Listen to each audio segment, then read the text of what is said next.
I recently had to experience something that ripped my world apart in less than 10 minutes. My 8-year-old daughter, my sunshine, my reason for breathing, was shaved by a school cop. Her beautiful braids, the ones she'd sat hours for, the ones she said made her feel close to her late mother, gone. Hacked away by a man with a badge and a razor in a janitor's closet because he claimed her hair was a distraction. No warning, no phone call, just humiliation. Her sobs were muffled under the buzz of clippers. When I walked into that nurse's office and saw her shaking under a borrowed hoodie, patches of blood still visible on her scalp, I stopped being a civilian and they didn't know who I was. But I'm not just Carla's father, I'm Ghost Hammer, the deadliest Delta Force commander you've never heard of. 27 years of black ops, now aimed at one arrogant cop and every coward who shielded him. They left scars on my daughter. I left a legacy in war zones. And I'm about to show them how I handle threats. But let's start at the beginning. Before we dive in, let me know where in the world you're listening from today. The axe bit deep into the oak round, splitting it clean down the middle with a satisfying crack. I set up another log, feeling the familiar burn in my shoulders as I raised the axe again. The morning air was crisp, filled with the earthy scent of fresh-cut wood and pine needles. Out here, behind my cabin, with nothing but trees and silence for company, this was the retirement I'd dreamed of during those long, dark missions. After 27 years as Ghost Hammer, Delta Force's most decorated commander, I'd traded tactical gear for flannel shirts and combat zones for these peaceful Virginia mountains. The only battle plan I needed these days was figuring out what to make Carla for dinner. My little girl, 8 years old in the center of my universe. Never thought I'd be a single dad, especially not after losing Maria before we could even start our family. But then came Carla, this tiny, perfect baby who needed a home, and suddenly I had purpose again. Worth more to me than all those classified missions and medals locked away in my footlocker. I buried the axe in the chopping block and checked my watch. 10:47 a.m. Carla would be in her science class now, probably raising her hand for every question. That kid soaked up knowledge like a sponge, smart as a whip and twice as quick. My phone buzzed in my pocket. Unusual. Not many people had this number. "Cross," I answered, wiping sweat from my brow. "Mr. Cross, this is Nurse Patterson from Ridgeline Elementary." Her voice was clinical, detached. Something in her tone made the hairs on my neck stand up. The same warning system that had kept me alive in places I'm still not allowed to name. "Is Carla all right?" My fingers tightened around the phone. "Your daughter has been detained in my office for a dress code violation. Deputy Clay is handling the situation. You need to come immediately." Deputy Clay, the school resource officer. Something cold settled in my gut. Detained? She's 8 years old. What kind of violation? "I'm not at liberty to discuss the details over the phone, Mr. Cross. Deputy Clay insists you come in person." "Let me speak to my daughter," I demanded, already moving toward the cabin. "That won't be possible at this time. Please arrive within the hour." The line went dead. 20 years of combat discipline was all that kept me from hurling the phone against a tree. I took one deep breath, then another, forcing my mind to shift into operational mode. Assess, plan, execute. Inside the cabin, I changed my sweaty shirt and grabbed my keys, my mind racing through possibilities. Dress code violation? Carla wore the same simple uniform as every other kid. The only thing different about her was her hair, the braided extensions we'd gotten last weekend at the black-owned salon 2 towns over. Carla had been so excited, sitting still for hours as the stylist worked, beaming at her reflection afterward. "I look like mommy now," she'd said, pointing to the photo of Maria I'd shown her. The drive to Ridgeline Elementary usually took 20 minutes. I made it in 12, my knuckles white on the steering wheel. The school was a low, brick building surrounded by carefully manicured lawns and American flags. I'd always found it strangely sterile. As I parked, I forced myself to breathe, to think. This wasn't a hostage situation in some foreign territory. This was a school. Carla needed me calm, not charging in like I was breaching an enemy compound. But every instinct I had was screaming. The front office receptionist looked up as I entered, her eyes widening slightly. I get that a lot. 6'3", black, and built like I could tear a phone book in half tends to make an impression in this predominantly white county. I'm Elijah Cross. I'm here for my daughter, Carla. Oh. She reached for her phone. I'll let Nurse Patterson know you're here. The nurse appeared moments later, a thin woman with pinched features and a clipboard held like a shield. Mr. Cross, thank you for coming promptly. If you'll follow me. As we walked down the empty hallway, the squeak of her orthopedic shoes echoing against the lockers, my dread deepened. What exactly is going on? I kept my voice level, controlled. Deputy Clay can explain everything. Another non-answer. We turned a corner and there was the nurse's office. Through the window in the door, I could see my little girl sitting in a plastic chair, her head down, shoulders hunched. Something had been done to her hair. It looked wrong, uneven. The sight hit me like a physical blow. My vision narrowed and for a split second, the hallway transformed into a target acquisition zone. I forced the tactical response down, locked it away. Nurse Patterson opened the door. Deputy Clay, Mr. Cross is here. The man who turned to face me wore the beige uniform of the county sheriff's department, his badge gleaming under the fluorescent lights. Deputy Darren Clay, mid-40s, clean cut, with the practiced smile of someone used to being respected without earning it. I'd seen his type before in every theater of war, men who mistake a uniform for character. But all that registered peripherally. My focus was entirely on Carla, who looked up at me with red-rimmed eyes. Her beautiful braids, the ones she'd sat so patiently for, the ones that had made her feel connected to the mother she'd never known, had been hacked at, sections cut away haphazardly, leaving a jagged, uneven mess. "Daddy," she whispered, and the sound broke something open inside me. I crossed the room in 2 strides and knelt before her, gently taking her small hands in mine. "I'm here, baby," I said, fighting to keep my voice steady. "I'm right here." I wanted to hold my daughter, but before I could, Deputy Clay's hand landed on my shoulder. I felt each finger like a burning brand. "Mr. Cross," he said, his voice carrying that false authority men like him mistake for respect. "We need to discuss your daughter's violation of school policy." I kept my eyes on Carla. "What happened to your hair, baby?" Clay's grip tightened. "Sir, I need to explain the situation first." I shrugged his hand off with a controlled movement. 20 years of combat had taught me exactly how much force to use. Enough to make a point, not enough to give him an excuse. "I'm talking to my daughter." Carla's eyes darted between me and Clay. That look I knew too well. A civilian caught between combatants, calculating risk. No child should have that look, especially not mine. "It's against the rules," she whispered, her voice so small I had to lean closer. "He said my hair was a distraction and against the dress code." The nurse cleared her throat. "Extensions are prohibited under Section 4.7 of the Appearance Guidelines. Artificial hair can harbor lice and—" "Where's the rest of it?" I interrupted, noticing the hoodie Carla clutched tightly around her head. It wasn't hers. Too big, school logo. Someone had given it to her afterward. Clay stepped forward. "Mr. Cross, your daughter was in clear violation, after multiple warnings."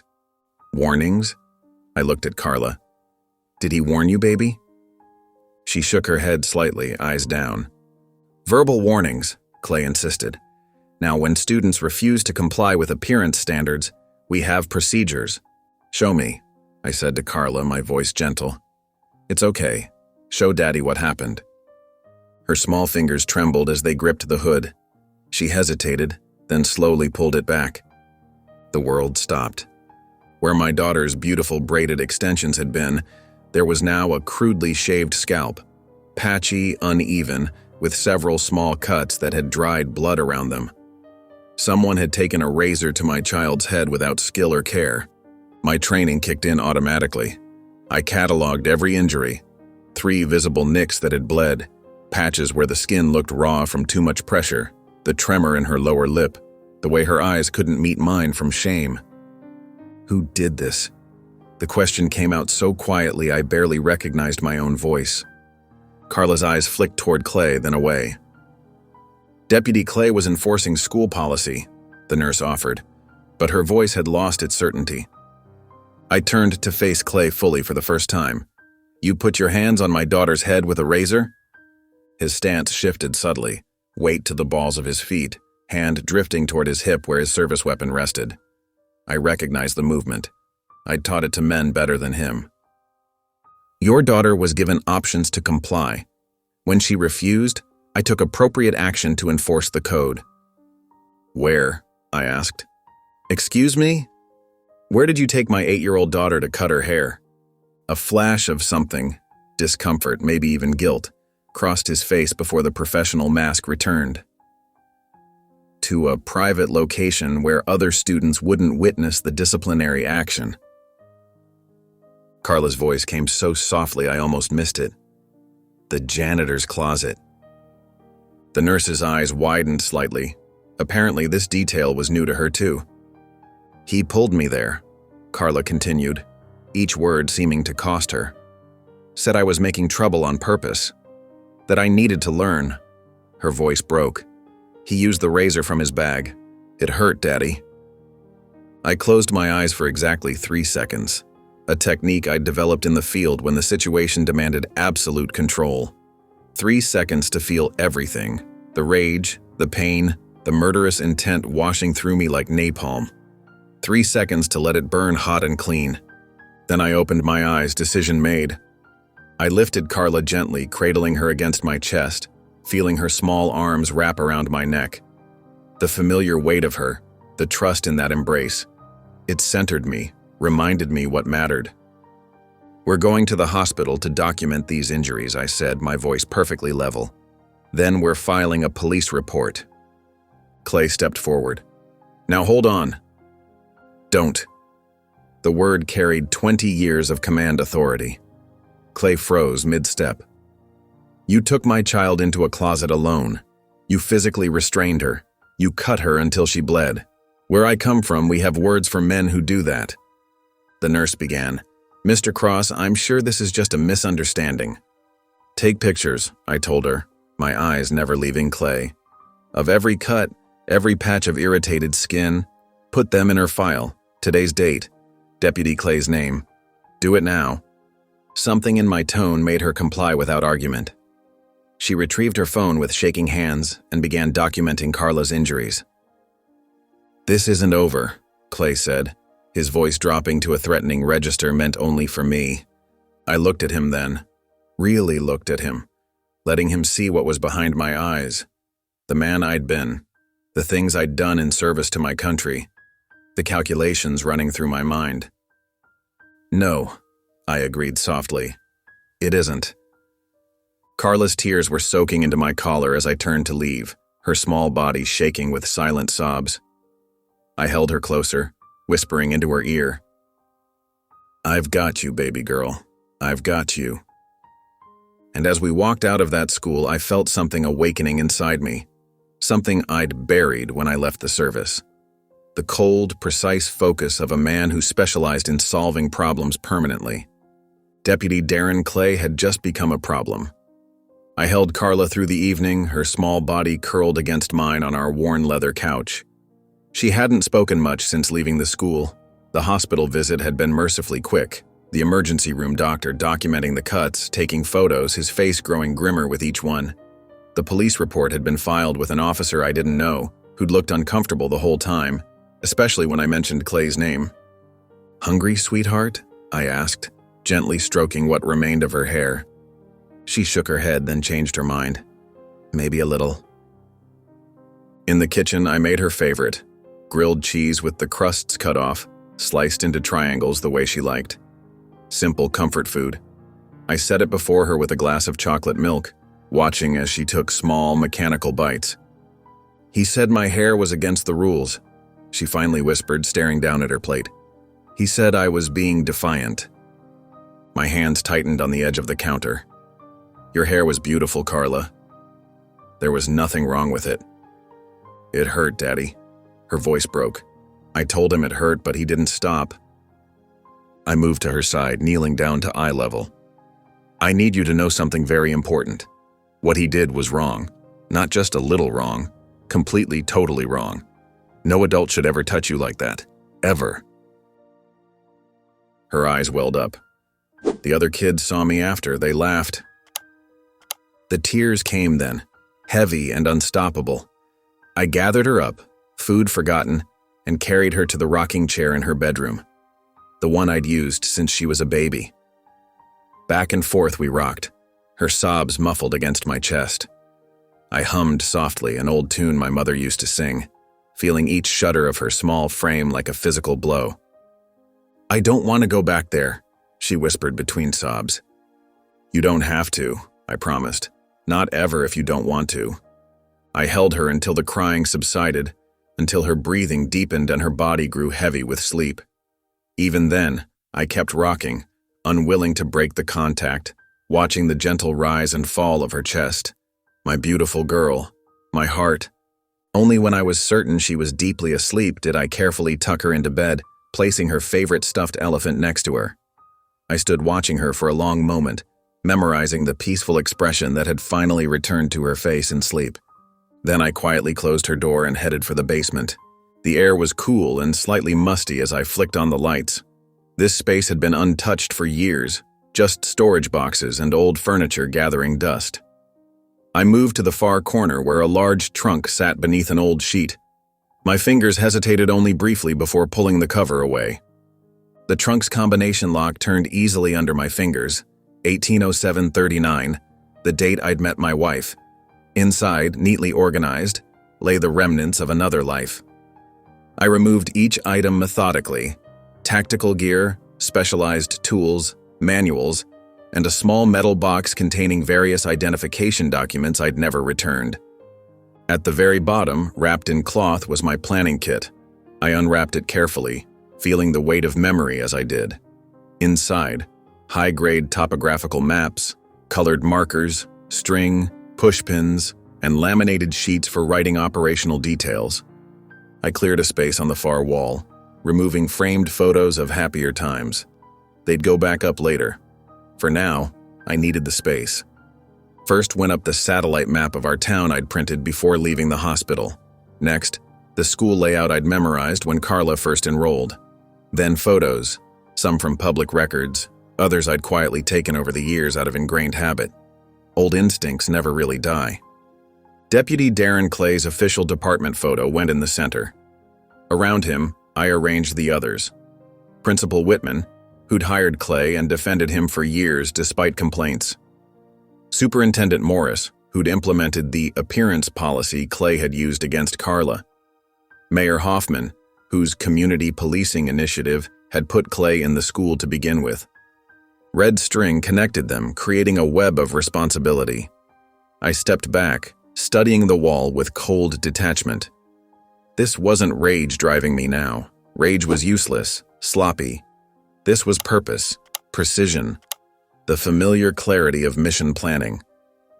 I took out a notebook and began writing, my handwriting neat and methodical.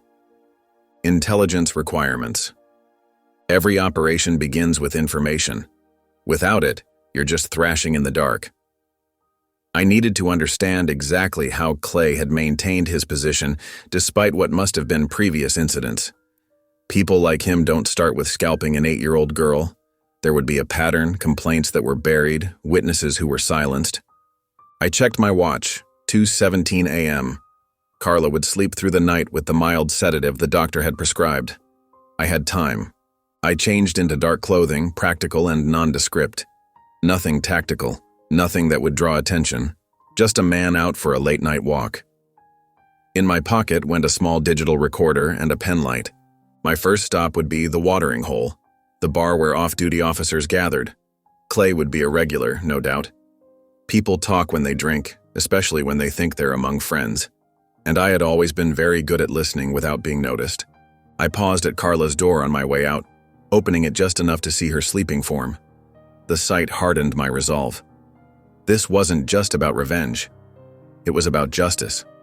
About making sure Clay and everyone who enabled him could never hurt another child. "I'll fix this," I whispered to her sleeping form. I promise. Then I slipped out into the night, becoming once more the ghost I'd been trained to be. I didn't sleep that night. By morning, I'd made my first move. Sitting at my kitchen table, I stared at the burner phone in my hand. The number I needed to dial wasn't saved anywhere. It lived only in my memory, alongside extraction plans and dead drop locations from another lifetime. I hadn't used it in 7 years. I hoped it still worked. 3 rings, then a click. "Whoever this is, it's 5 in the morning," came the gravelly voice, thick with sleep, but instantly alert. "Olga, it's Ghost." A pause. Then, "Cross?" Jesus Christ. The sound of movement, sheets rustling. Either someone's dead or someone's about to be. "The second one," I said, my voice steady. "I need your help." Another pause. "Give me 5 minutes to make coffee." I waited, watching the sunrise through my kitchen window. 4 minutes and 30 seconds later, she was back. "All right, I'm sitting down with coffee black as my soul. Talk to me." I told her everything. Carla's beads, Clay's violence, the shaved head, the blood. My voice remained calm and even, but my free hand curled into a fist so tight my knuckles ached. When I finished, the silence stretched long enough that I wondered if the connection had dropped. Then Olga's voice returned, cold as Arctic steel. "I'll be on the next flight. You don't have to." "Don't insult me, Cross. That little girl is family. And family means nobody gets left behind." I smiled despite everything. "You and your Disney movies. Mock all you want. Stitch knows what's up." I heard her typing rapidly. "I'm booking a flight to Denver now. Can be at your cabin by nightfall. You still have the equipment cache in the root cellar." "Untouched." "Good. I'm bringing my own toys too. TSA's gotten lazy since we retired." More typing. "In the meantime, send me everything you have on this Clay character. Full name, badge number, date of birth if you have it." Already compiled. I'd spent the pre-dawn hours putting together a dossier. Old habits. "Send it encrypted, Protocol 7. I'll start digging before my flight." "Copy that." "And Cross?" Her voice softened slightly. "How's our girl?" I glanced toward Carla's bedroom where she was still sleeping. "Traumatized, but strong." "Like her father," Olga said. "See you tonight." The line went dead. True to her word, Olga arrived as the sun was setting. I heard the taxi crunching up the gravel driveway and stepped onto the porch. She emerged from the back seat like a storm cloud, 5'4" of concentrated fury in a leather jacket and tactical glasses. Her silver-streaked hair was pulled back in its familiar tight bun. "You look like hell," she said by way of greeting, dragging a suspiciously heavy-looking carry-on behind her. "Good to see you, too." We embraced briefly, the familiar smell of her cigarettes and mint gum bringing back a flood of memories. Desert nights, mountain hideouts, the quiet before operations. "Where is she?" Olga asked, her eyes softening. "Inside, finally sleeping without nightmares." Olga nodded. "Good. Let her rest. We have work to do." I led her to the basement where my mission wall had expanded considerably in the last 24 hours. Olga surveyed it with a professional eye, nodding occasionally. "Clean work, you haven't lost your touch." "Neither have you," I said, gesturing to my laptop where her preliminary findings waited. "How'd you get his personnel file so quickly?" She smiled, the expression more predatory than amused. "Their cybersecurity is an insult to the word security." But that's not the interesting part. She set down her bag and unzipped it, revealing not clothes but a portable workstation, multiple tablets, hard drives, and equipment I didn't recognize. "What did you find?" "Patterns." She began connecting devices with practiced efficiency. Clay's had 7 formal complaints filed against him in 4 years, all from parents of minority students, all mysteriously resolved with no disciplinary action. My jaw tightened. Not surprising. Here's where it gets interesting. She pulled up a file on her tablet. "Every officer in that department wears body cams. Policy says footage is stored for 18 months before deletion. I pulled Clay's archive." How did you? She gave me a withering look. Please. I was breaking into Pentagon servers while these small-town IT guys were still playing Oregon Trail. Her fingers flew across the keyboard. The problem isn't getting in, it's what's missing once you do. She turned the screen toward me. See these gaps? Each one corresponds exactly to times when Clay was responding to incidents involving minors at the school. Hours of footage, conveniently corrupted or missing entirely. I leaned closer, studying the timeline she'd created. That's not coincidence. Not a chance. Someone's been systematically erasing evidence. She pulled up another screen. But they weren't thorough enough. I found backup server logs that still record when footage was accessed and by whom. Guess who authorized the deletions? Principal Whitman? Close. Vice Principal Garrett. But look who countersigned. She pointed to a digital signature. Mayor Hoffman. The center of my mission web. Exactly. They're protecting him, Cross. This goes beyond one bad cop. This is systematic. I sat back, processing this. Clay's done this before to other children. Olga nodded grimly. The missing footage suggests at least 6 similar incidents, maybe more. The cold focus inside me crystallized further. We need those videos. Already working on it. She unpacked what looked like an external hard drive with custom modifications. The footage isn't gone, just the pointers to it. Data doesn't disappear, it fragments. With the right tools? She connected the device to her laptop and began typing commands I couldn't follow. This will take time, but if there's anything recoverable, I'll find it. I watched her work, feeling a familiar calm settling over me. This was why Olga had been the best intelligence officer in the unit. She didn't just find information. She found the information others had tried to bury. How long? I asked. For preliminary results? By morning? For everything? A few days. She glanced up at me. We'll get him, Cross, and everyone who helped him. I nodded, studying the mission wall. Yes, we will. I stared at the screens until my eyes burned. For 2 days, Olga and I had barely slept, surviving on coffee and determination as we pieced together fragments of corrupted data. What we found made my blood boil.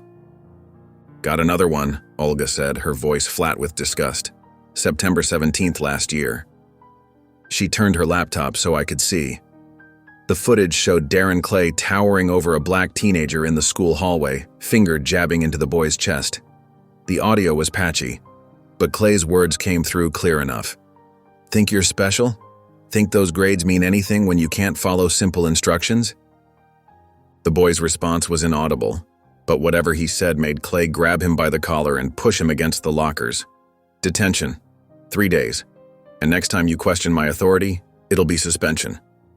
I watched the boy's face crumple, the fight draining out of him as Clay released him with a dismissive shove.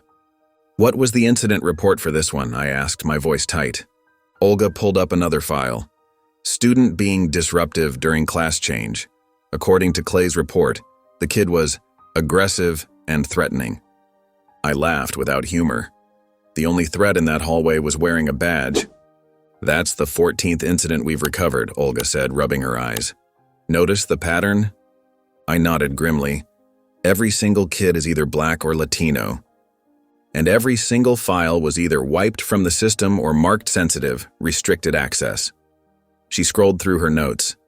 The system logs show these files were accessed by Vice Principal Garrett within days of being recorded, then either corrupted or restricted.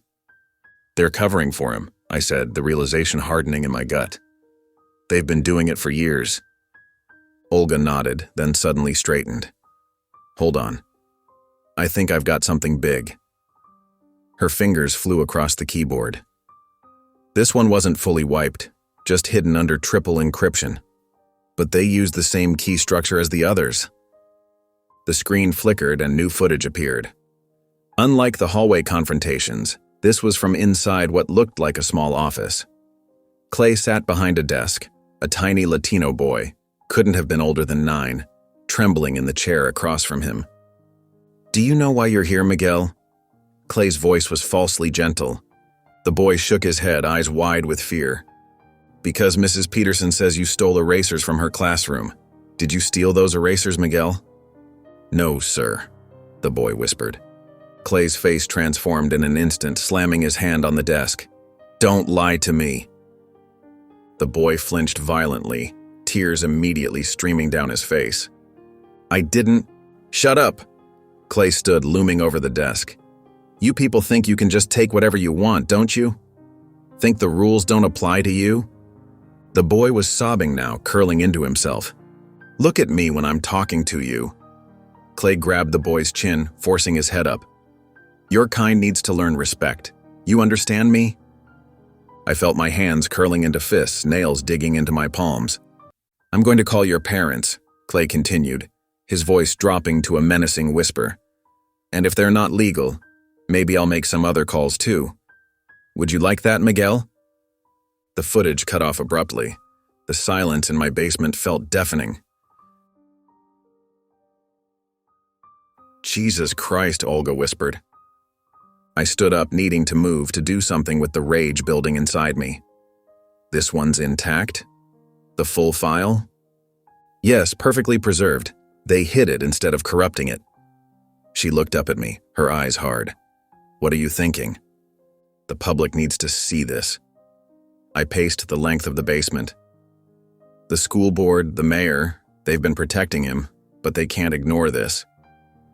Olga nodded slowly. I can create an anonymous drop for the local paper. Untraceable. Do it. 3 days later, I stared at the headline on my laptop screen, disbelief warring with fury. School board responds to misleading video. Officers' actions taken out of context. The article quoted school board president Marjorie Williams claiming the selectively edited footage failed to show the full context of a difficult disciplinary situation. Mayor Hoffman stood firmly behind our school resource officers and condemned the illegal hacking that obtained the footage. Not a single word about Clay's threats, not a mention of his racist language, nothing about a grown man terrorizing a 9-year-old child. I slammed the laptop shut. They're circling the wagons, Olga said from the doorway, her face grim. They're protecting a monster, I replied, my voice deadly calm despite the volcanic rage building in my chest. And they're doing it in plain sight. What now? I turned to look at my mission wall, the faces of Clay, Garrett, Williams, and Hoffman staring back at me. Now we stop playing by their rules. The rage inside me wasn't the hot, blinding kind that leads to mistakes. It was cold, focused, and absolute, the kind that reshapes the world. If they won't listen to the truth, I said, then we'll make them feel it. I found Olga in the kitchen the next morning, hunched over her laptop with a mug of coffee gone cold beside her. The circles under her eyes told me she hadn't slept. You look like hell, I said, pouring myself a cup. You're welcome, she replied without looking up.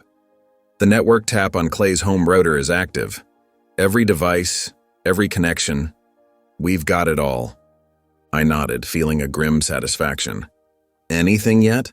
Nothing concrete until… She stopped suddenly, her fingers freezing over the keyboard. Hold on, he's making a call. I set my coffee down and moved behind her. On the screen, a voice transcription program was capturing Clay's words in real time. Captain, it's Clay. Sorry to bother you so early. A gruff voice responded. What is it, Darren? I'm heading into a meeting. Sir, I need to talk about that situation at the school, the leaked footage. I felt my muscles tense. We already discussed this, the captain said, irritation clear in his voice. The department stands behind you. The school board's handling the PR. It's not that, Clay's voice dropped lower. I think I know who might be behind it. That girl's father, Cross, Elijah Cross. My blood went cold. The quiet guy? Lives out by Miller's Creek? Yeah, something's off about him.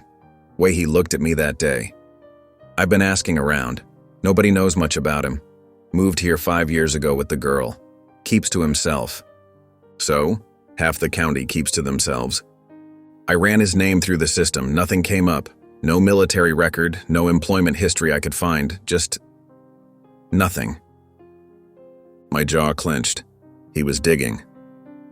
Maybe he's just a private guy, the captain said. Maybe, or maybe there's something else. I've got a buddy in state records looking deeper. If this guy's behind the leak, I want to know who I'm dealing with. The call continued for another minute, but I'd heard enough. Clay was hunting and he was getting closer. Shut it down, I told Olga, my voice tight. She ended the surveillance program and looked up at me, concern etched across her face. He's going to find something. I knew she was right. My military records were classified, but they existed. Delta Force operatives don't completely disappear. We just become harder to find. With enough determination and the right connections, Clay would eventually uncover who I really was. How long do we have? I asked. Olga shook her head. Days, maybe. His buddy in state records could lead him to federal databases. Once he has your service number. She didn't need to finish. If Clay discovered my Delta background, everything would change. He'd either run, hiding behind layers of protection, or worse, he might decide to strike first, knowing what I was capable of. We need to accelerate, I said, already moving toward the basement stairs. Olga followed me down. Accelerate to what? We still don't have enough leverage to force a public response. I stood before my mission wall, staring at the faces, the connections, the vulnerabilities we'd mapped out over the past weeks. My eyes landed on a glossy invitation pinned to the corner, the mayor's annual charity gala. 7 days, I said, tapping the invitation. The gala. Every power player in the county will be there. The mayor, the school board, the police brass. And Clay, Olga added, seeing where I was going. He's always there, playing the hometown hero. I nodded, my mind racing through scenarios, angles, contingencies. It's our only window left. We bring everything together that night. Olga looked skeptical. That's not much time to prepare. It's all we've got. I pulled a marker from my desk and wrote across the top of the mission wall. 7 days. What exactly are you planning? She asked. I turned to face her. The cold rage I'd been nursing for weeks crystallizing into deadly purpose. Not just exposure. Total dismantling. Clay, the school board, the mayor, everyone who protected him. We hit them all at once where they can't hide. That's a big target, Ghost.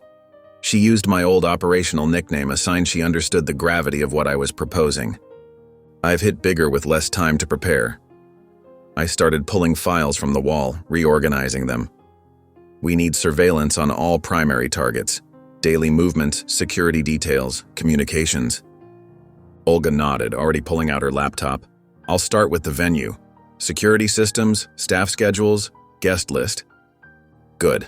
I'll work on infiltration and extraction plans. I paused, meeting her eyes. Once we start this, there's no backing out. You understand that? She held my gaze steadily. I was with you in Kandahar, I'm with you now. I felt a flicker of gratitude break through my focus. Olga had always been the one person I could count on without question. Now she was risking everything for my daughter. 7 days, I repeated, circling the date on the wall calendar. Clay thinks he's hunting me. He has no idea what's coming for him. I stared at his smug face pinned to my wall, the face that had terrorized my daughter and countless other children, the face that would soon learn what it meant to be truly afraid. The countdown had begun. I spent the next 3 days barely sleeping. With Clay digging into my background, the clock wasn't just ticking, it was screaming. My basement had transformed from a mission planning room into a full-blown operations center. Maps, blueprints, schedules, and surveillance photos covered every inch of wall space. We've got confirmation, Olga announced, bursting through the door with her laptop. Just intercepted the final event program for the gala. She placed the computer in front of me, pointing to a highlighted section. I read it twice, a cold smile spreading across my face. Deputy Darren Clay, Protector of the Year Award for outstanding service to the youth of our community. My voice dripped with disgust. They're actually giving him an award. It gets better, Olga said, scrolling down. He's giving a 15-minute speech about his dedication to children's safety. I shook my head. Perfect. Absolutely perfect. The irony was almost too much. Clay receiving an award for protecting children while Carla's wounds were still healing. But it also gave us exactly what we needed. A captive audience, all the right people in one room, and Clay center stage when everything came crashing down. "Let's finalize the gear list," I said, moving to a large trunk I'd pulled from storage.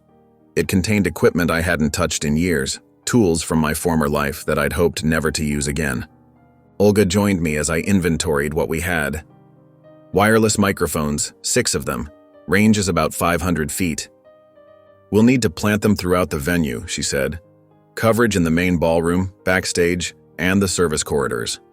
I nodded, pulling out more equipment. 4 broadcast relay units. These will boost our signal and let us override the venue's AV system when needed. "What about visual?" Olga asked. I reached deeper into the trunk and pulled out 3 compact drones, each no bigger than my palm. Surveillance units, silent motors, 4K cameras, thermal imaging capability. Olga whistled. "Military grade?" "Better," I replied. "These were prototypes when I left the service. Perfect for mapping the interior during the event and tracking targets."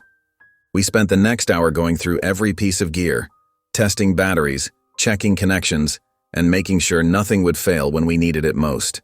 This wasn't like our operations overseas, where we'd had teams of support staff and redundant systems.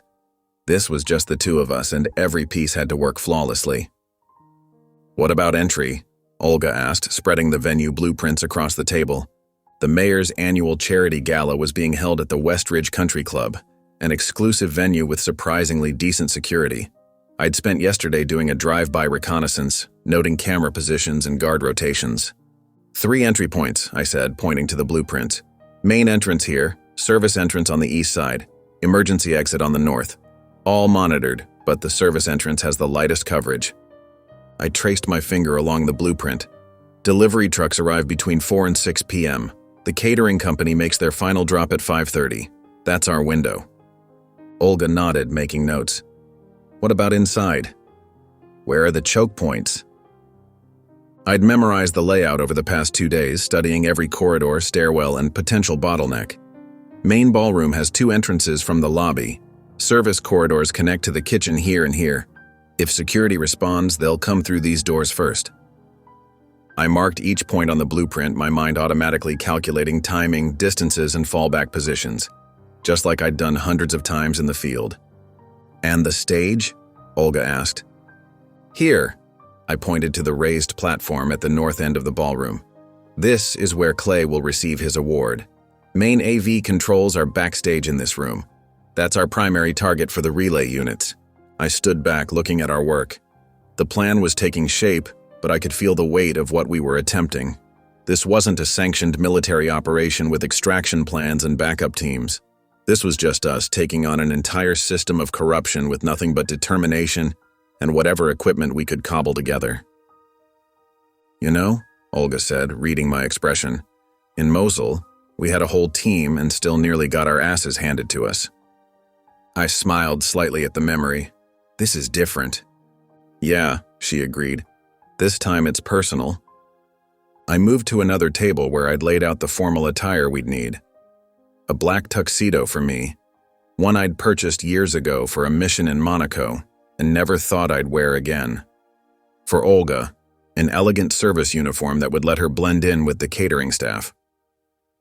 "Once we're in position," I said, "we'll have approximately 3 hours before Clay receives his award. That gives us time to plant the mics, position the relays, and map the security positions." Olga nodded, her expression serious.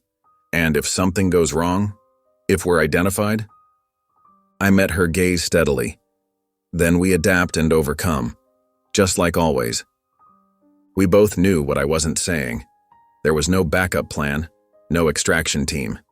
If things went sideways, we'd be on our own against local law enforcement, and I wouldn't be able to protect Carla. "She's staying with Mrs. Hernandez that night," I said, answering Olga's unspoken question. "If anything happens to me..." "Nothing's going to happen," Olga cut me off firmly. "We go in, we execute, we get out. Clean and professional." I nodded, though we both knew operations rarely went exactly as planned. Still, we'd faced worse odds before. 3 more days, I said. looking at the countdown I'd marked on the wall. 3 days until Clay learns what real justice feels like. I hadn't pushed my body this hard in years.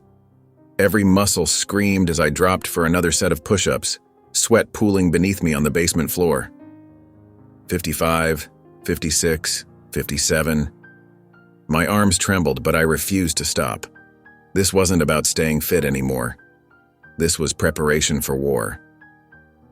After finishing the set, I rolled onto my back, chest heaving. The digital clock on the wall showed 2:17 a.m. 3 days until the gala, and I was training like I was back in selection again, pushing past what my 50-something body thought possible.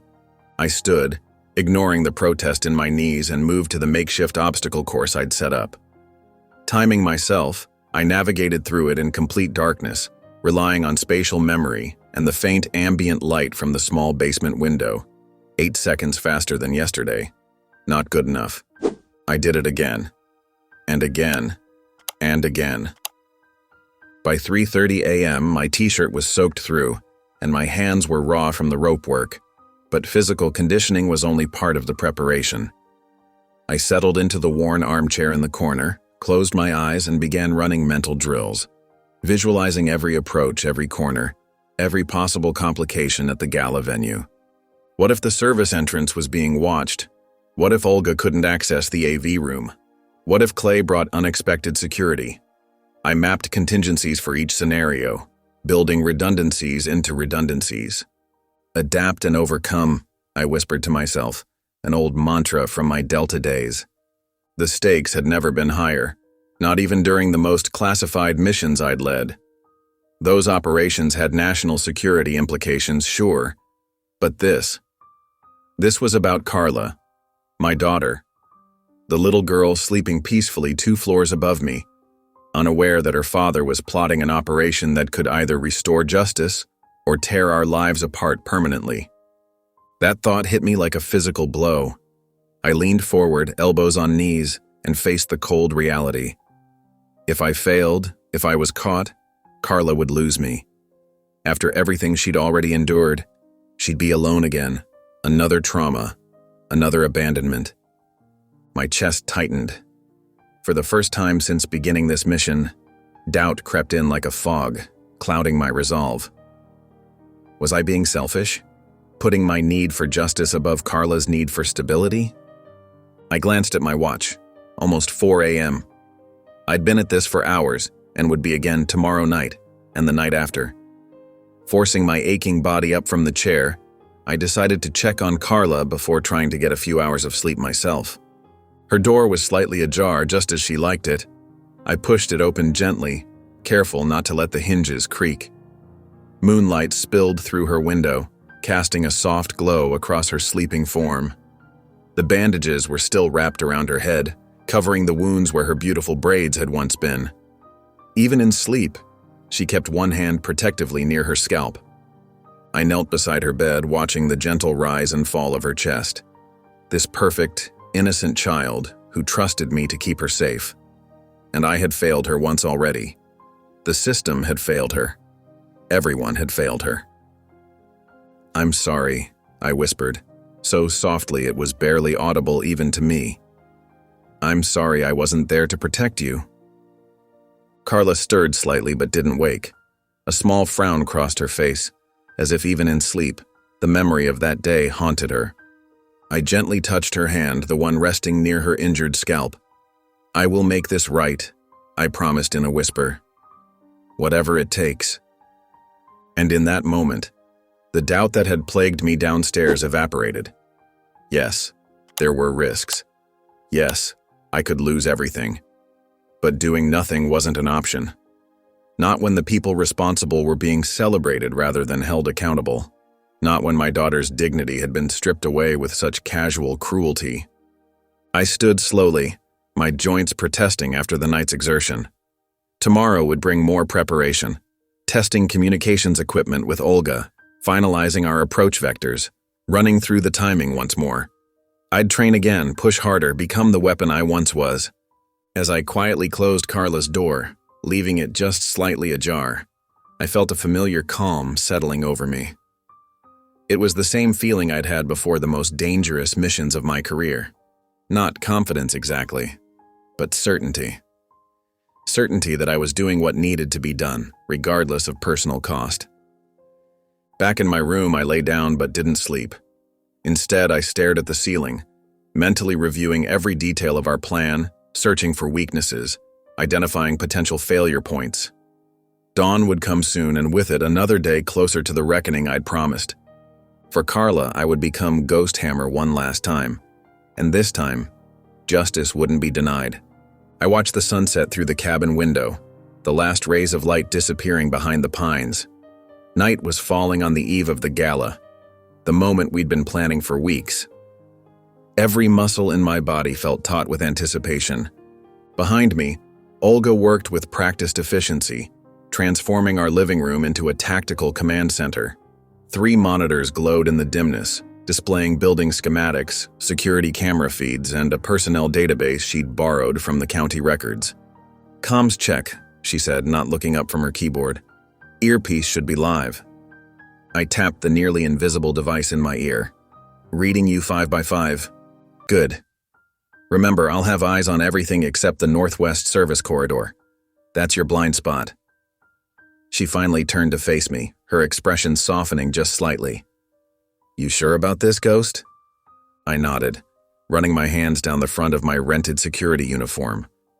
The black polyester felt cheap compared to the tactical gear I'd worn in my former life, but it would get me through the door. The ID badge clipped to my breast pocket identified me as Marcus Johnson, courtesy of Olga's forgery skills. "Clay won't know what hit him," I said, checking the fit of my shoulder holster. "No weapon, not yet. That would come tomorrow." Olga handed me a small case. "Surveillance package. Plant these where we discussed." I pocketed the miniature cameras and moved toward the stairs, hesitating at the bottom step. "I need 5 minutes."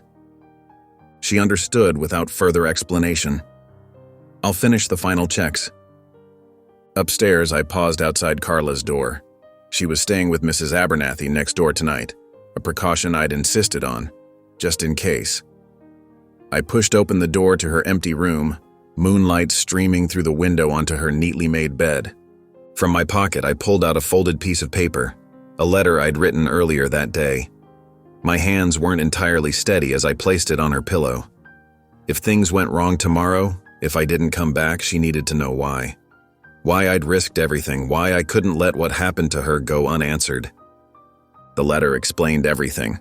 Who I really was, what I'd done in my former life, and most importantly, how much I loved her. How she had saved me from the darkness after losing her mother. How she deserved better than what this world had given her. "I hope you never have to read this," I whispered to the empty room. Back downstairs, Olga handed me a burner phone. "For emergency extraction only." I slipped it into my pocket and nodded. "See you on the other side." The night air hit me like a cold shower as I stepped outside. I moved silently through the trees, muscle memory from years of covert operations taking over. My truck was parked a quarter-mile away, hidden from the main road. As I drove toward town, toward the venue where tomorrow's gala would celebrate the very people who had hurt my daughter, I felt a familiar sensation flooding my veins. The steady thrum of adrenaline, the heightened awareness of every detail around me, the absolute clarity of purpose. Ghost Hammer was back in the field, and this time it was personal. I arrived at the community center 2 hours before the gala's official start time.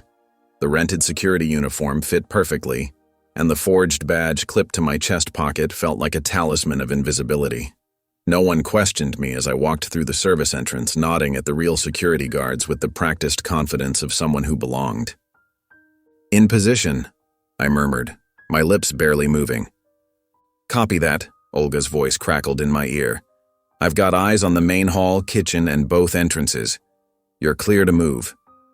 The community center had been transformed for tonight's event. Red, white, and blue bunting draped the walls, and a small stage stood at the far end of the room adorned with the town seal and a podium. A banner hung above it all, honoring our community heroes. My stomach clenched. Community hero. That's what they were calling him. I positioned myself near the back wall, clipboard in hand, scanning the room with practiced efficiency. To anyone watching, I was just another security guard doing my job. But my eyes were cataloging every exit, every blind spot, every potential complication. "First guests arriving," Olga reported. "Mayor's car just pulled up." I watched as the room gradually filled with the town's elite, business owners, council members, and their spouses, all dressed in their finest. They mingled and laughed, champagne flutes in hand, completely unaware of what was coming. At precisely 7:45 p.m., Deputy Darren Clay walked in. My hand instinctively tightened around the clipboard. He looked exactly as he had that day at the school, clean-cut, confident, his uniform pressed to perfection. The smugness in his smile made my blood boil. "Target has entered," I whispered. "Easy, Ghost," Olga cautioned in my ear. "Stick to the plan." I forced myself to breathe, to loosen my grip. Clay moved through the crowd like a minor celebrity, shaking hands, accepting congratulations. Tonight, he would receive the department's highest civilian honor for his outstanding contribution to school safety. The irony might have made me laugh if it hadn't made me sick. As the ceremony began, I shifted positions, moving closer to the stage. The mayor spoke first, followed by the police chief, both singing Clay's praises, lauding his dedication to the community's children. "All cameras are in place," Olga confirmed. "Kill switch is prepped and waiting for your signal." I reached into my pocket, feeling the small device nestled there. One button. That's all it would take. "And now," the police chief announced, "it is my great pleasure to present this year's Public Service Excellence Award to Deputy Darren Clay." Applause filled the room as Clay approached the podium, his face beaming with self-satisfaction. I moved to the side of the stage, positioning myself just out of his peripheral vision, but close enough to see every detail of his face. "Thank you, Chief," Clay began, his voice dripping with false humility. "This is truly an honor. When I began my career in law enforcement, I never imagined I'd find my calling in our schools, protecting our most precious resource, our children." My jaw clenched so tight I could hear my teeth grinding. I thought of Carla's face when I found her in the nurse's office, the patches of missing hair, the fear in her eyes. Clay continued his speech, weaving a narrative of dedication and sacrifice. "Sometimes the job requires making tough decisions. Not everyone understands the pressures we face, the split-second judgments we must make." The audience nodded in solemn agreement. They had no idea what he had done, what he was capable of. "But at the end of the day," Clay said, his voice rising with practiced emotion, "knowing that our children can learn in a safe environment makes it all worthwhile." I pulled the device from my pocket, my thumb hovering over the button. In my ear, Olga's breathing had gone silent. She was waiting, just as I was. Clay reached the climax of his speech, arms spread wide in a gesture of magnanimity. "And so I accept this award not for myself, but for all the children whose lives I've touched." I pressed the button, the lights went out instantly. The microphone died mid-sentence. Emergency lights flickered on seconds later, casting the room in an eerie, dim glow. Confused murmurs rippled through the crowd. Then the projector screen behind Clay blazed to life, powered by our separate generator. And there he was, in high definition, towering over the real Clay who stood frozen at the podium. The footage played in perfect clarity. Clay dragging Carla down the hallway by her hair. Clay slamming her against the wall. Clay taking scissors to her hair while she sobbed. Every brutal second captured by the school security cameras that we'd hacked into. Gasps echoed through the room. Someone screamed. The real Clay spun around, his face contorting in horror as he watched himself on screen. "What is this?" the mayor shouted. "Get that off! Turn it off!" But no one could. We'd locked out the system completely. Clay lunged for the screen as if he could tear down the images with his bare hands. "This isn't... You don't understand?" His voice was drowned out as the audio kicked in, his own words playing back for everyone to hear. "Think you're special, huh? Think those braids make you better than everyone else? Let's see how special you look now." I stood motionless in the shadows, watching as Clay's carefully constructed world began to crumble. His face had gone chalk white, eyes darting around the room like a cornered animal's. "Phase 1 complete," I whispered to Olga. Moving to phase 2. I stepped out from the shadows as the footage played, my heart hammering against my ribs. The spotlight found me. Whether by Olga's design or pure coincidence, I couldn't tell, but I embraced it. I moved deliberately toward the center of the stage, each step measured and calm despite the chaos erupting around me. Clay stood frozen, his mouth opening and closing like a fish gasping for air. Our eyes met for just a moment, and I saw the flash of recognition there, the fear. Good. The room was in uproar, security personnel rushing toward the projection equipment, the mayor shouting orders, guests standing in shocked clusters, phones raised to capture everything.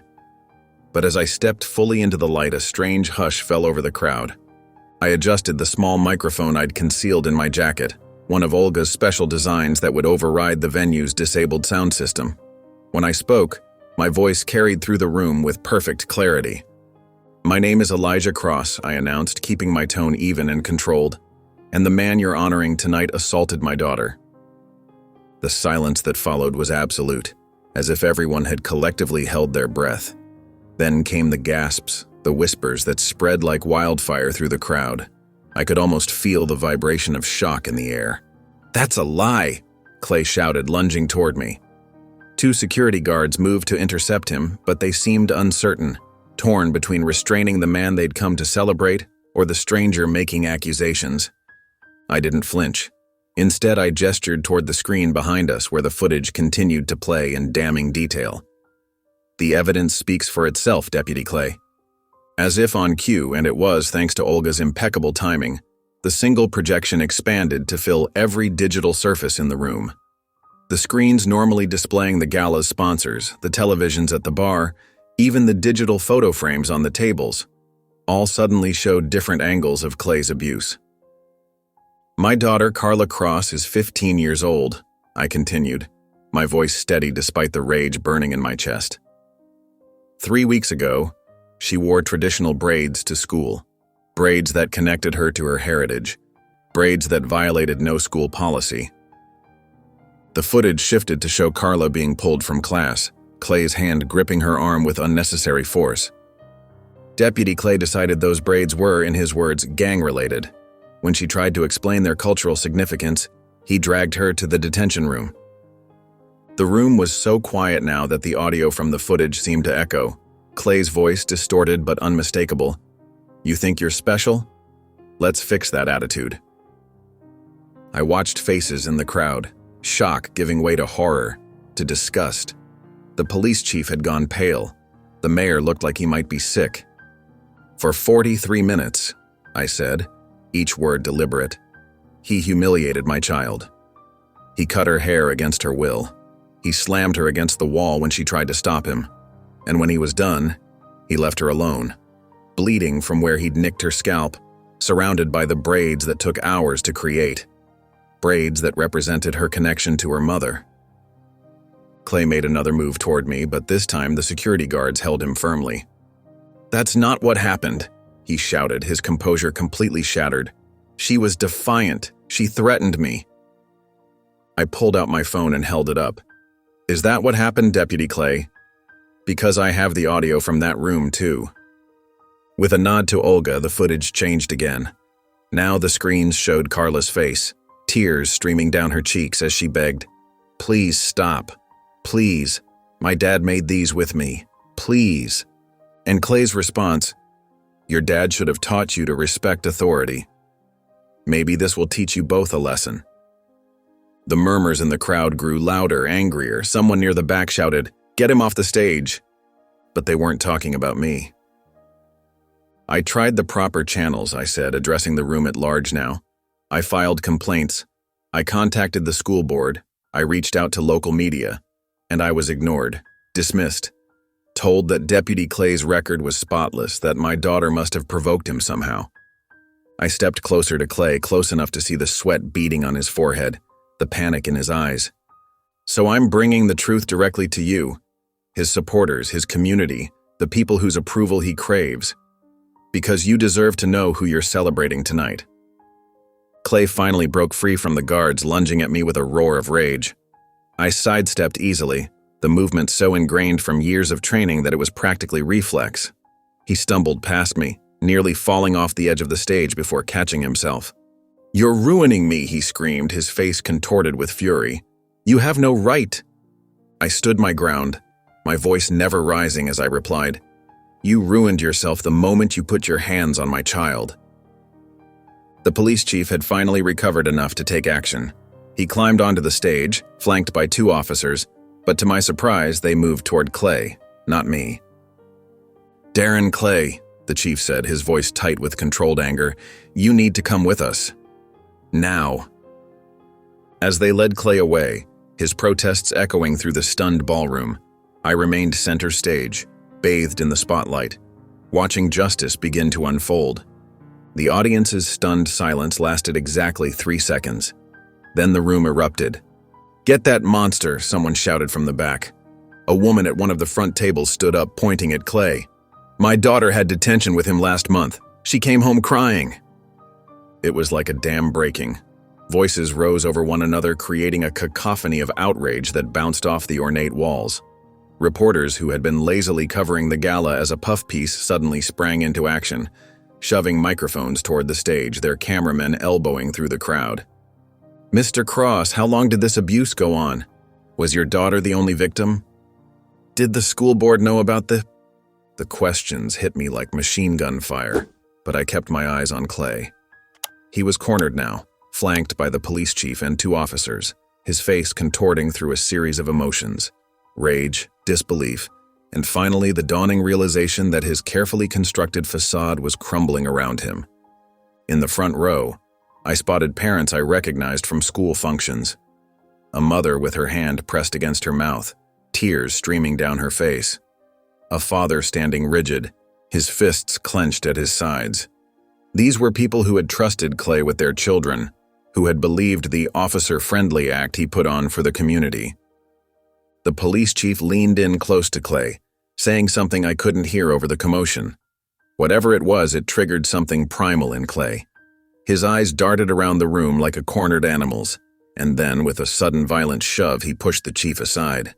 "This is a setup," he screamed, backing away. "You're all being manipulated." The crowd gasped as Clay turned and bolted toward the exit, shoving past a waiter and sending a tray of champagne glasses crashing to the floor. The sound of shattering glass seemed to punctuate the moment.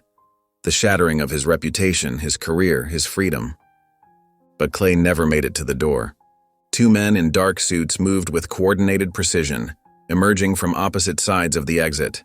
I recognized them immediately, not their faces, but their movements. Federal agents, moving with the efficient economy of those trained to take down threats without collateral damage.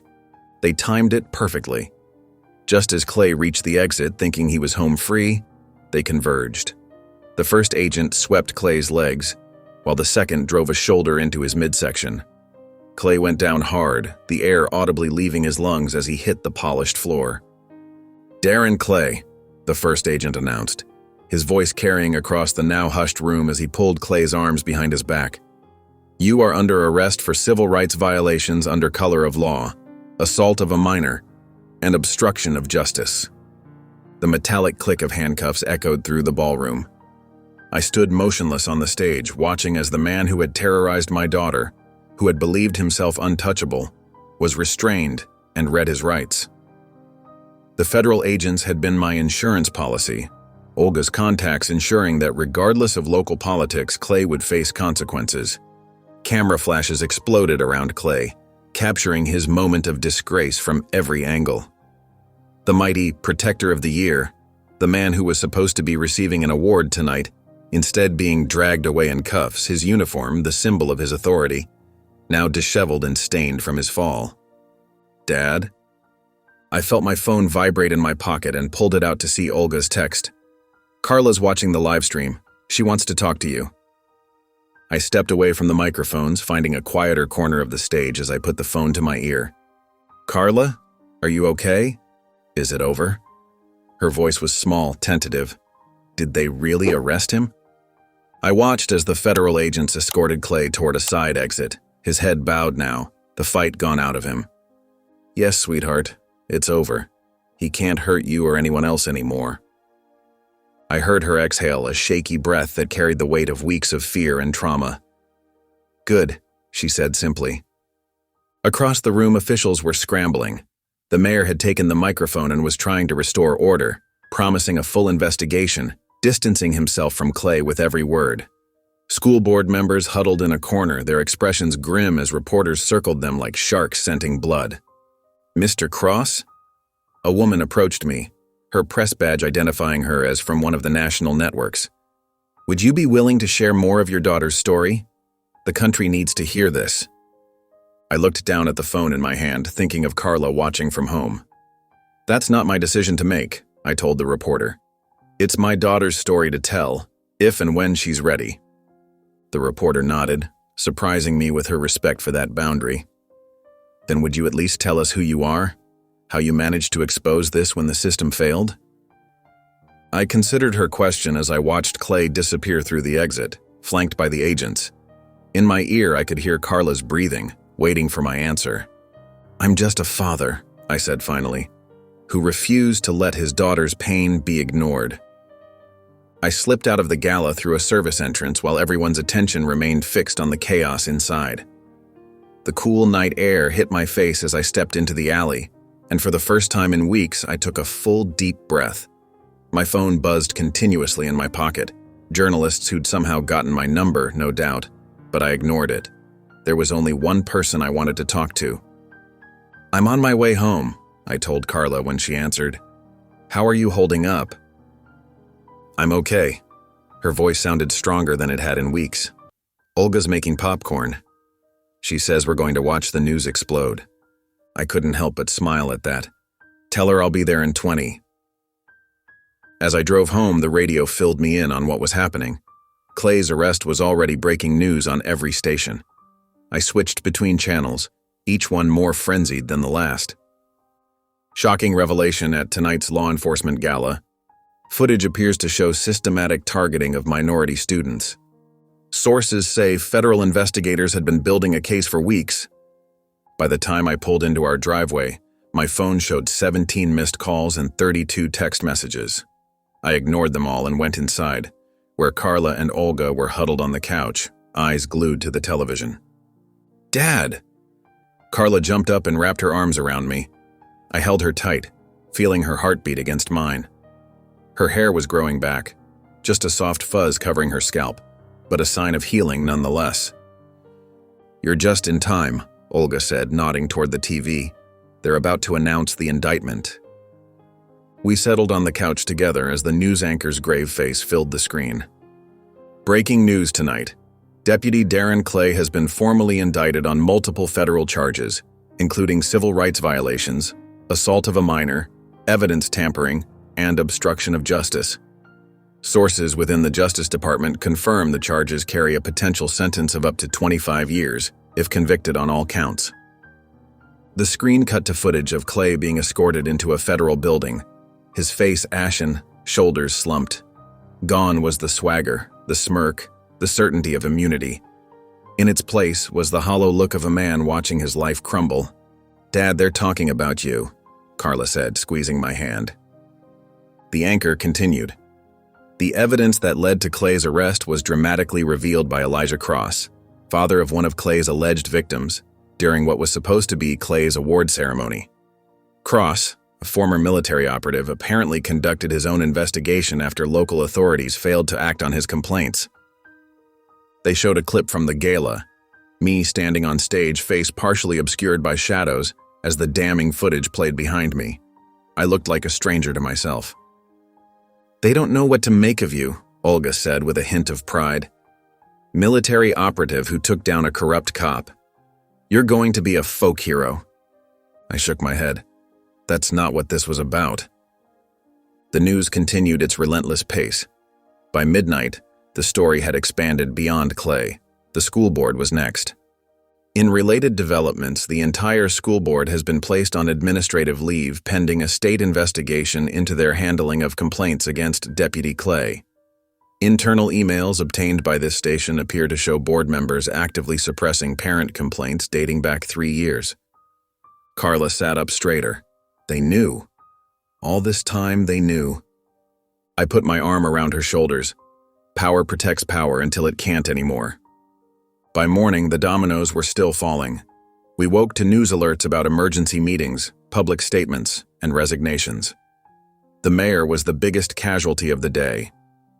Mayor Wilson has announced his immediate resignation following revelations of his role in protecting Deputy Darren Clay. In a brief statement, Wilson denied direct knowledge of Clay's actions, but acknowledged catastrophic failures of oversight under his administration. We watched his resignation speech over breakfast. The mayor looked haggard, his usual confidence replaced by nervous glances and a trembling voice. As the evidence has made clear, I failed in my duty to protect all citizens equally. While I never condoned or knew the full extent of Deputy Clay's actions, I must take responsibility for the system that allowed them to continue. I am stepping down effective immediately. Olga raised her coffee mug in a mock toast.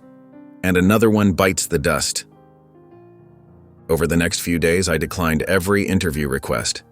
News vans parked at the end of our road, but our property was too remote for them to get close. I watched from a distance as the media frenzy continued without me. The school superintendent resigned. 2 more officers from Clay's department were suspended pending investigation. A class action lawsuit was filed on behalf of 27 students who had allegedly been targeted by Clay over the years.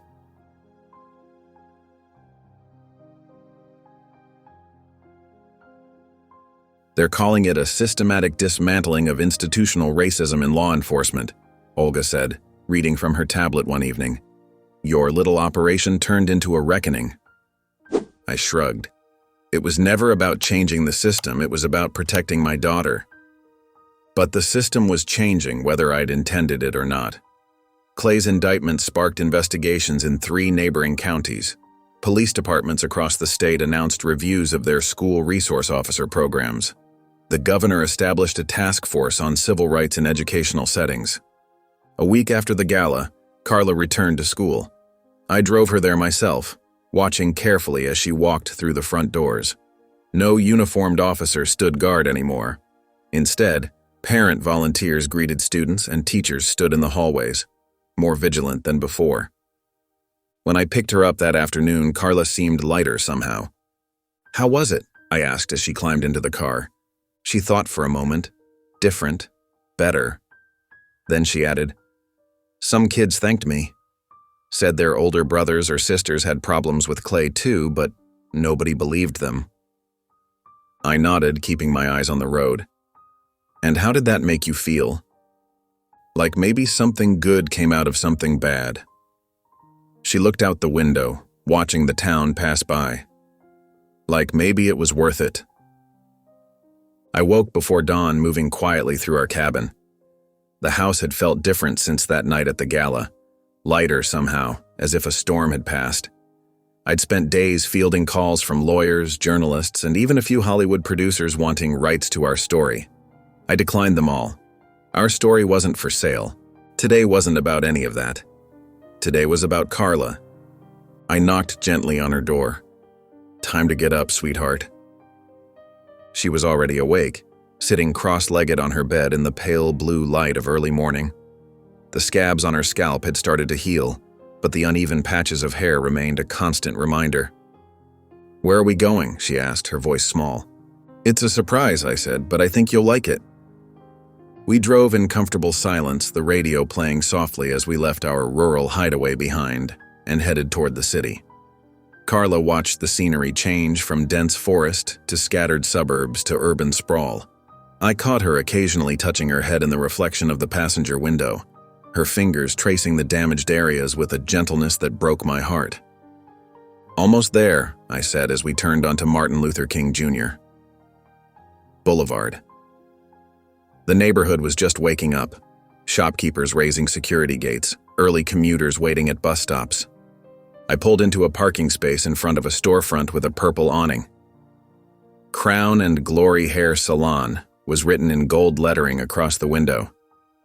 I'd called ahead, explaining our situation. The owner had agreed to open early just for us. Carla stared at the sign, then at me. Dad? You don't have to if you're not ready, I said, but I thought maybe. She unbuckled her seatbelt before I could finish. Some decisions don't need words. A bell chimed as we entered.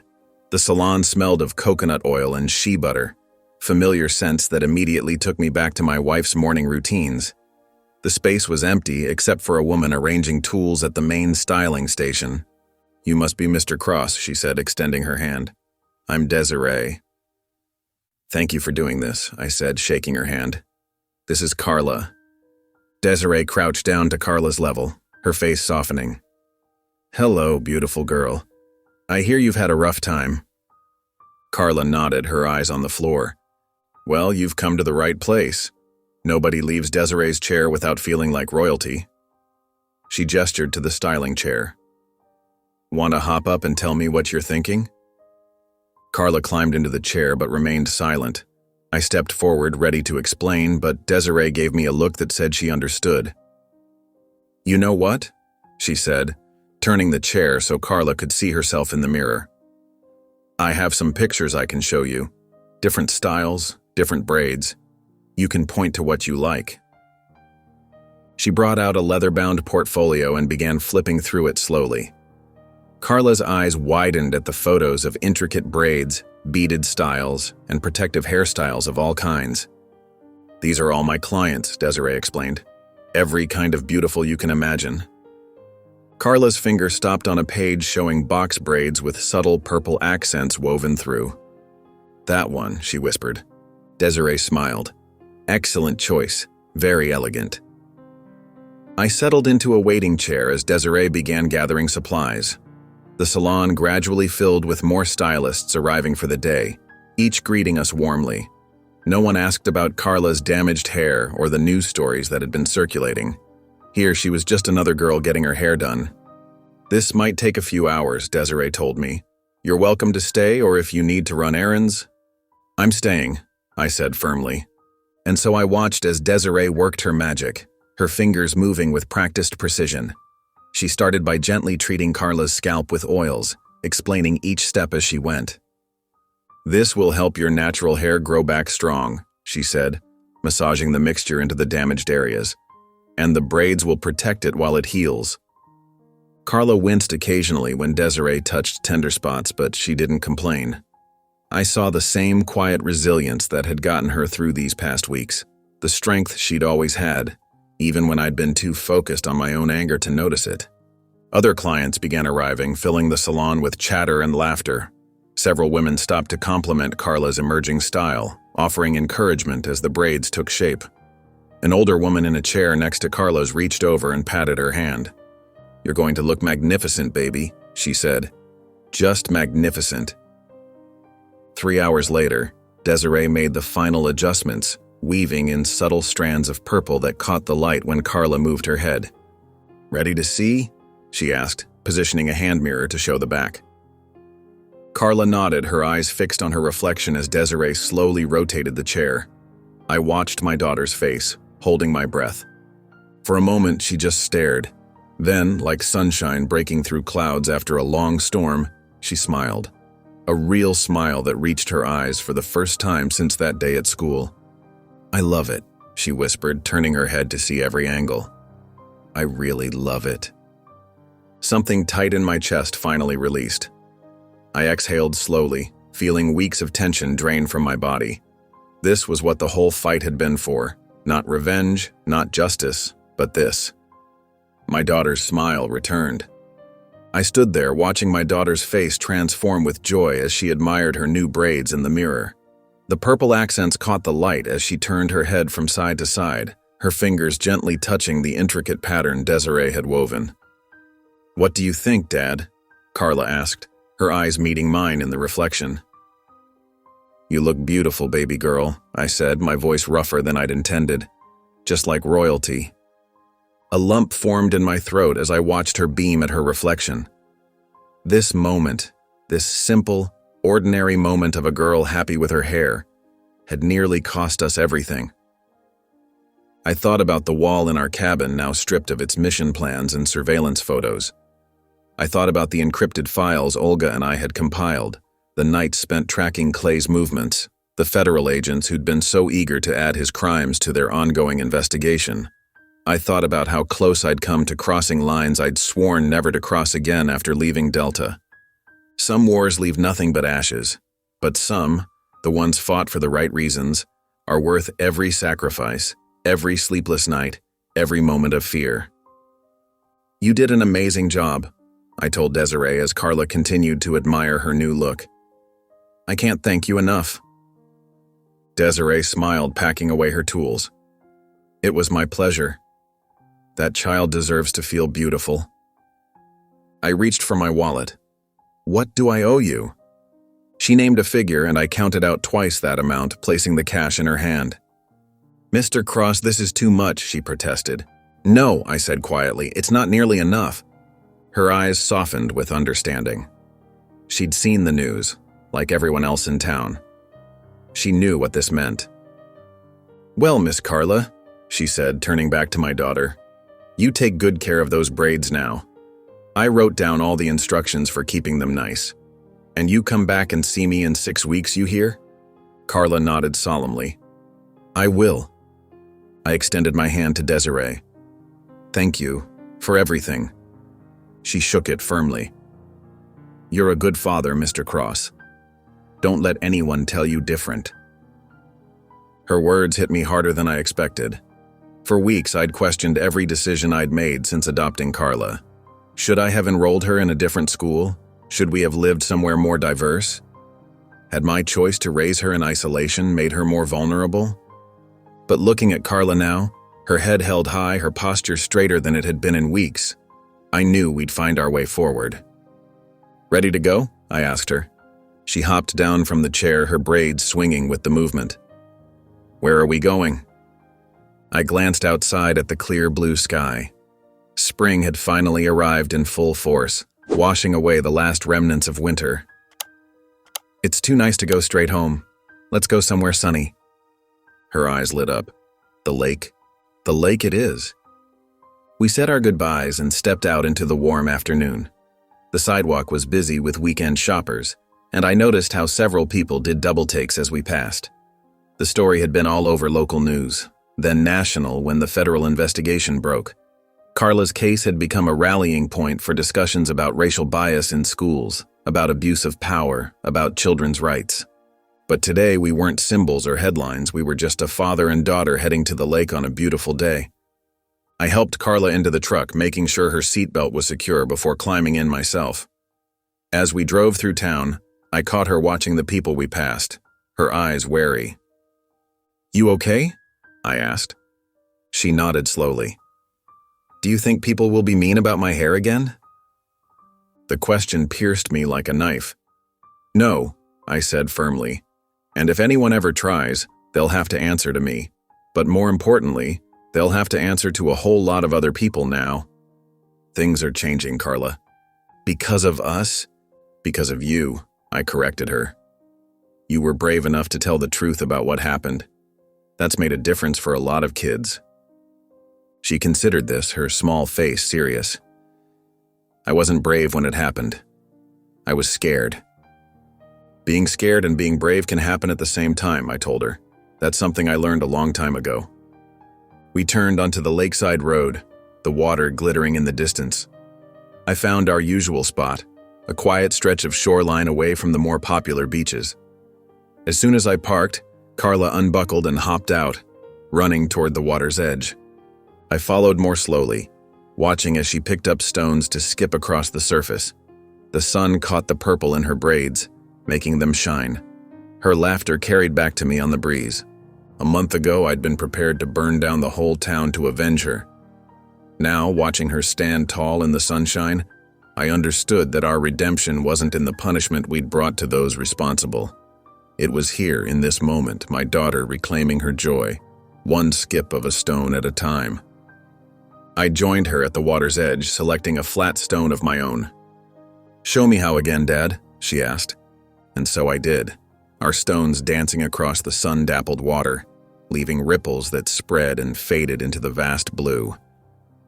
I watched Carla crouch by the water's edge, her braids tied back with a purple scrunchie to keep them from dragging in the sand. Her small hands worked methodically, packing wet sand into her plastic bucket, then flipping it over with practiced precision. The resulting tower stood proud for a moment before the bottom began to soften, making it lean slightly. "Dad, I need more shells for the windows," she called. "Coming right up," I replied, pushing myself up from our beach blanket. The lake beach was nearly deserted this late in the afternoon. Most families had packed up and headed home for dinner, leaving just the two of us and an elderly couple walking their dog in the distance. I liked it better this way. Quiet, peaceful, with room to breathe and think. I scanned the shoreline for suitable shells, collecting a handful of the small, pearlescent ones Carla preferred. My mind drifted as I walked, the rhythm of the small waves lapping at my feet pulling me into a contemplative state. It had been 3 weeks since the gala, 3 weeks since Deputy Clay had been led away in handcuffs, 3 weeks of statements and interviews and meetings with lawyers. Through it all, I'd kept Carla as sheltered as possible, but there was no denying that our lives had fundamentally changed. "These work?" I asked, kneeling beside her growing castle complex. She examined my offerings with serious consideration. "Perfect. This one's for the tower." I watched as she pressed a curved shell into the side of the tallest structure, creating a tiny window. Her focus was complete, her tongue poking out slightly between her lips as she concentrated. The sun caught the edges of her new braids, highlighting the purple strands woven among the black. The stylist had suggested the color might help Carla feel ownership of her hair again. Looking at her now, I thought she'd been right.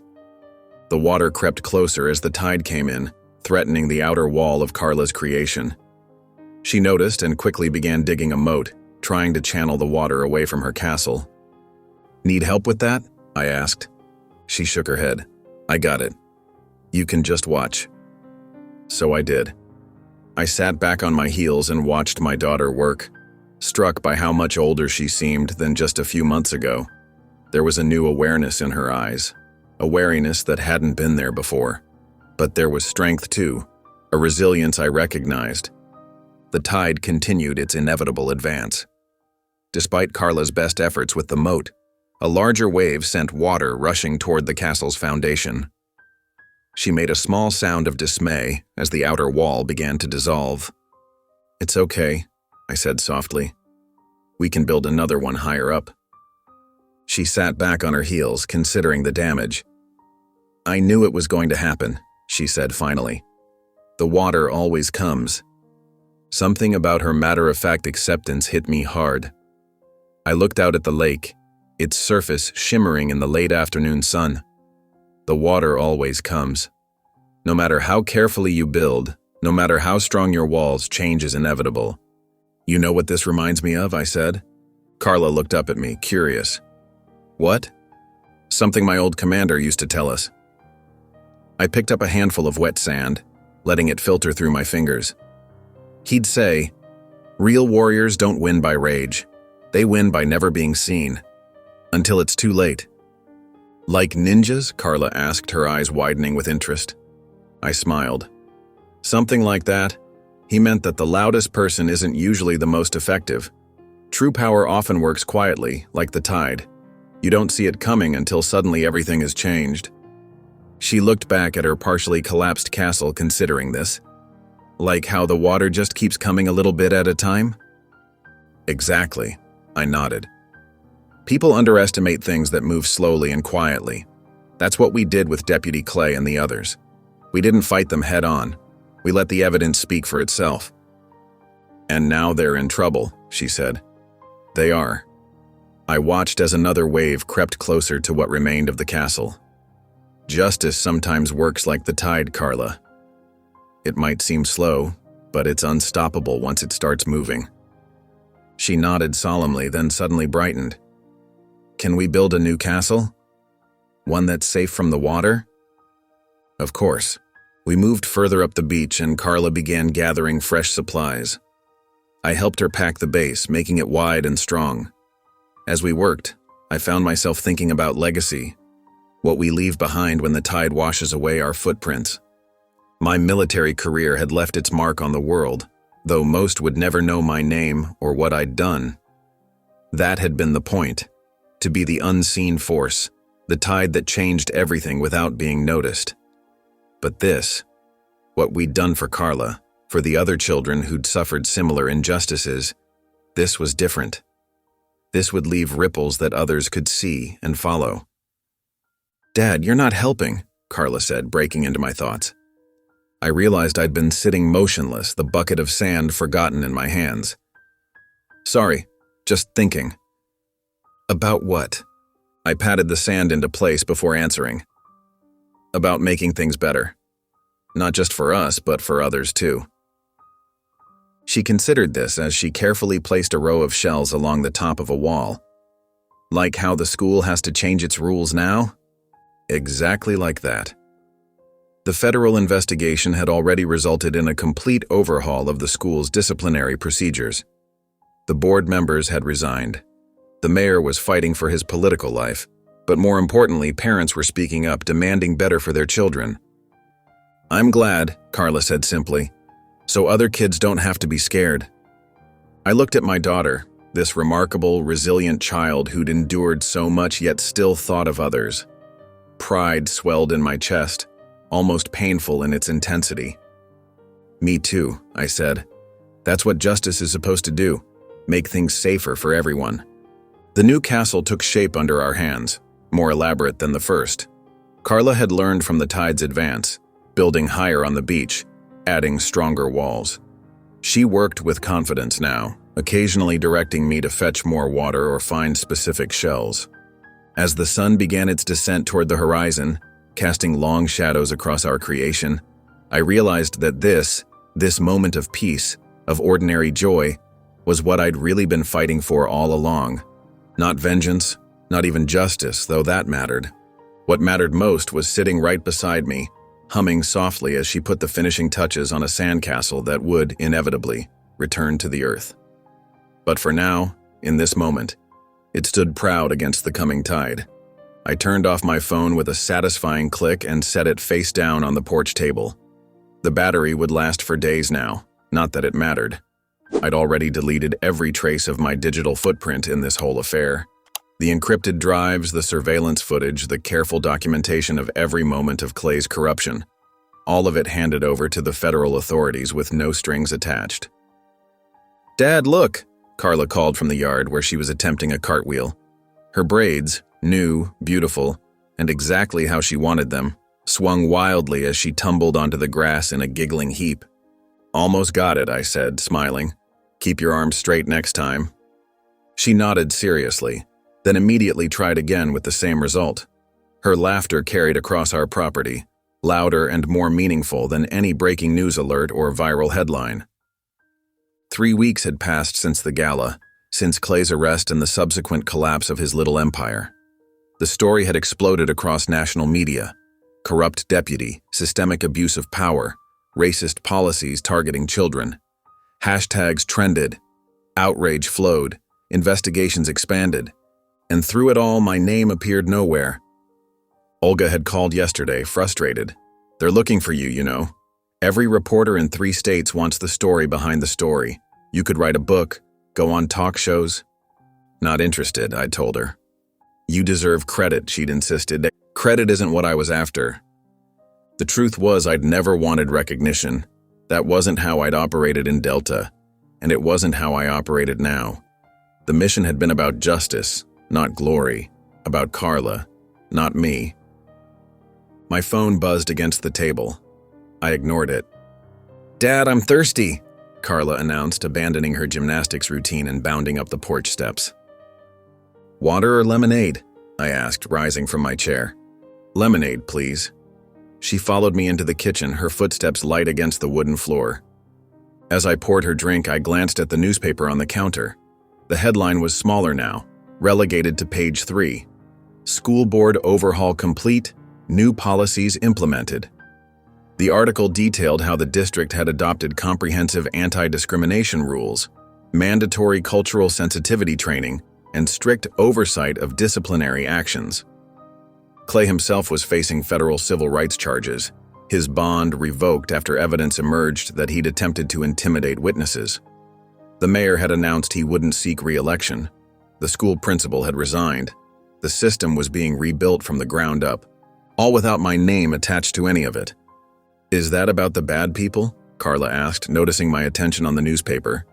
It's about the changes happening at your school, I said, handing her the glass of lemonade. She took a long drink, then wiped her mouth with the back of her hand. Ms. Rodriguez says we're getting a new principal who's really nice, and they're not allowed to touch anybody's hair anymore. That's good. Yeah. She traced the condensation on her glass with one finger. Some kids at school said their parents were talking about you. They said you made all the bad stuff stop. I crouched down to her level. What did you tell them? She shrugged. I said my dad is just my dad. Something warm spread through my chest. That's right, just your dad. But a really good one, she added seriously. I pulled her into a hug, feeling her small arms wrap around my neck. This moment right here was worth more than any public recognition or media attention. Later that evening, as the sun began to set, we sat on the porch swing together. Carla had her head against my shoulder, half dozing after a day full of outdoor play. My phone remained untouched on the table, its notifications piling up unread. There had been offers, interview requests, book deals, even a documentary proposal, all deleted, all ignored. The thought of cameras, of microphones thrust in my face, of having to relive those moments for public consumption made my skin crawl. I'd spent a lifetime operating in the shadows, and that's where I belonged. Besides, publicity would only complicate Carla's life further. She deserved normalcy, not to be known as that girl whose father had exposed corruption. She'd been through enough. Dad? She murmured sleepily. Are we safe now? I looked down at her, at the peaceful expression on her face, at the healthy new growth of hair around her healing scalp. Yes, sweetheart, we're safe. Good, she yawned, because I like it when things are quiet. Me too, I said softly. The world would move on. New headlines would take the place of old ones. People would forget the details, remember only the outcome. And that was exactly as it should be. What mattered wasn't who had exposed the truth, but that the truth had been exposed. What mattered wasn't who had brought justice, but that justice had been served. The system had been broken, and now it was being fixed. Children like Carla would be protected. That was enough. I gazed out at our land as twilight deepened. Somewhere out there, beyond our property, people were still talking, still speculating, still searching for the mysterious figure who had orchestrated Clay's downfall. Let them wonder. Let them search. They would find nothing. I had learned long ago in dusty war rooms and on midnight missions that true power often lay in anonymity. The most effective operations were the ones that left no trace of their architects. Victory wasn't about recognition. It was about results. Carla's breathing had deepened, her body growing heavy against mine as she drifted toward sleep. I adjusted my arm around her, careful not to wake her. This peace, this quiet moment with my daughter was the only reward I had ever wanted. Not headlines, not fame, not even acknowledgement. Just this: her safety, her happiness, her trust. The phone on the table lit up again. Without looking at it, I reached over and turned it face down once more. Whatever it was, it could wait. Or better yet, it could fade away entirely, forgotten like yesterday's news. Some battles were meant to be fought in the open with banners flying and trumpets blaring, but others, the ones that mattered most, were won in silence, with no name attached to the victory. I had made my choice: peace over recognition, anonymity over acclaim, family over everything. Carla stirred slightly, murmuring something in her sleep. I held her closer, listening to the sounds of the evening. Crickets beginning their nightly chorus, a distant owl, the gentle creak of the porch swing. This was enough. This was everything. I stretched my legs on the weathered boards of the porch as the swing gently rocked. The day had mellowed into that golden hour when everything seems to glow from within. Carla had been quiet for a while, just watching the sunset paint the sky in impossible colors. "Can we go to the beach tomorrow?" she asked suddenly, looking up at me with those earnest eyes. "Sure thing, kiddo." I smiled down at her. Any special reason? She shrugged, that casual little movement that always reminded me how quickly she was growing up. I just want to feel the water on my toes. Simple pleasures. That's what we were rebuilding our life around now. Not revenge, not justice, though we'd found both, but the quiet moments that made a life worth living. As the last sliver of sun disappeared below the horizon, Carla climbed into my lap without a word. It wasn't something she did as often anymore. 8-year-olds have their pride. But tonight, she curled against my chest like she used to when she was smaller. I wrapped my arms around her, feeling her slight weight settle against me. "I love my new hair," she whispered, her voice barely audible above the distant sound of waves crashing on the shore. My throat tightened. 3 weeks had passed since that day at the salon, when the stylist had worked magic with what remained of Carla's hair. The woman had taken one look at my daughter's uneven, damaged scalp and promised to create something beautiful. And she had. The short, natural style framed Carla's face perfectly, highlighting her eyes and the gentle curve of her cheekbones. But more importantly, it had given her back her confidence, her sense of self. "It suits you," I said, running my hand gently over the soft curls. "Strong and beautiful, just like you." She nestled closer, her small fingers playing with the button on my shirt. "Ms. Rodriguez asked if I wanted to be in the school picture next week." "And what did you say?" I said yes. There was quiet pride in her voice. "I wasn't sure before, but now I want to." I closed my eyes briefly, fighting the emotion that threatened to overwhelm me. 6 weeks ago, Carla had hidden in her room, refusing to look in mirrors, covering her head with hats and scarves. Now she wanted to be in a photograph that would hang in the school hallway for years to come. That was victory. Not Clay's public disgrace, not the school board's dissolution, not even the policy changes that had rippled through the district. This, my daughter reclaiming her dignity, her willingness to be seen, this was what I had fought for. "I'm proud of you," I told her, meaning every word. The twilight deepened around us, stars beginning to appear in the darkening sky. Down the hill, beyond the trees that surrounded our property, the ocean continued its eternal rhythm against the shore. The sound had become the backdrop to our healing, constant, powerful, yet somehow soothing. "Dad?" Carla's voice was drowsy now. Are you still a ghost?" The question caught me off guard. Ghost Hammer, my old call sign, my identity for so many years. The man who appeared and disappeared without a trace, who struck with precision and vanished before the dust settled. "No," I said after a moment. "Not anymore." She nodded against my chest, seemingly satisfied with the answer. "Good. I like you better as just Dad." Just Dad. No medals on my chest. No acknowledgement from the powers that had fallen. No public recognition for the man who had orchestrated it all. And that was exactly as it should be. In my former life, success had been measured in completed objectives, in threats neutralized, in missions accomplished without attribution. This wasn't so different, really. The goal had been clear: protect Carla, restore her dignity, ensure no other child would suffer the same fate. All had been achieved. The recognition I truly valued came in moments like this. My daughter's trust, her healing, her arms wrapped around my neck as she drifted toward sleep.